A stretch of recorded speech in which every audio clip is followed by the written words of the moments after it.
I became a UBELONG volunteer because I wanted to get more experience in government and public policy, perhaps doing a pivot in my career.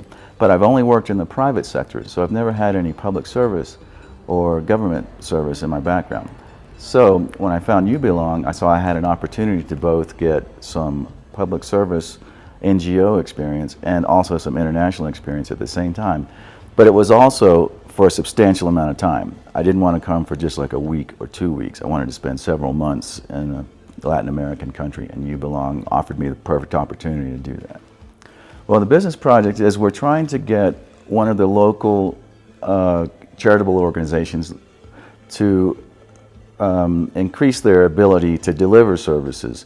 They're doing a lot of work with the high altitude communities.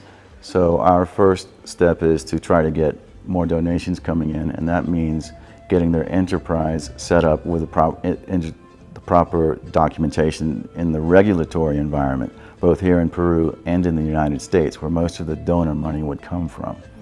So we've gone out into the high altitude communities to actually interact with the people who would be the recipients of the services.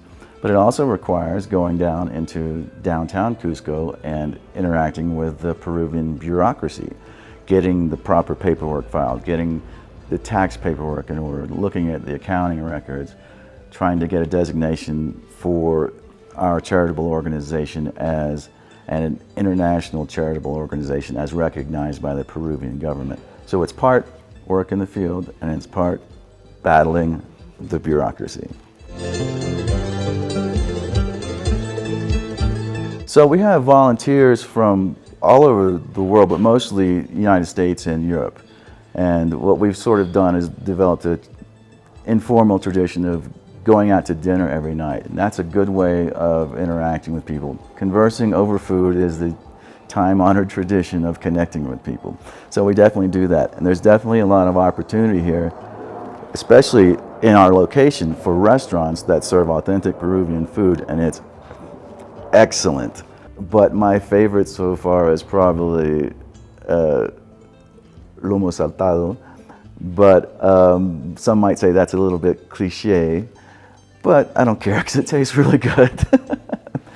Now on the weekends, we've been doing some excursions into some of the surrounding places, like I have a pretty good sunburn going because I went to Rainbow Mountain last weekend. Of course, everyone's going to go to Machu Picchu at some point.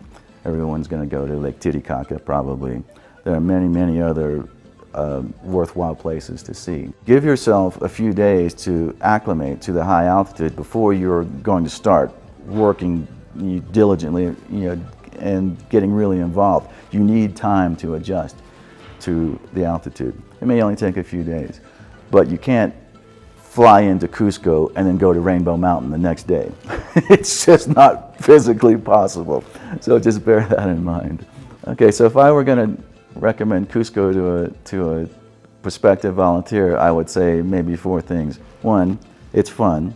2, you're going to have a family with UBELONG and a nice group to hang out with. 3, there are plenty of things to do. And 4, there's plenty of good food to eat. So that's what I would say. Come on down. Do you have another idea? Yeah. Good.